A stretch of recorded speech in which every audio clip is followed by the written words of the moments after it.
नमस्कार. सकाळचे 9 वाजतायत. बुलेटिनमध्ये तुम्हा सर्वांचं स्वागत. मी कल्याणी दीक्षित. बुलेटिनची सुरुवात एका महत्त्वाच्या बातमीनं.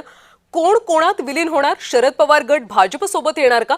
विलीनीकरणाच्या चर्चेवर सुनील तटकरे यांनी आता सवाल उपस्थित केलाय. गेल्या अनेक दिवसांपासून दोन्ही राष्ट्रवादींच्या विलीनीकरणाची चर्चा सुरू आहे. दरम्यान यावर आता सुनील तटकरे यांनी एक वक्तव्य केलंय. कोण कोणात विलीन होणार? शरद पवार गट भाजप सोबत येणार का? असा सवाल आता सुनील तटकरे यांनी विचारला.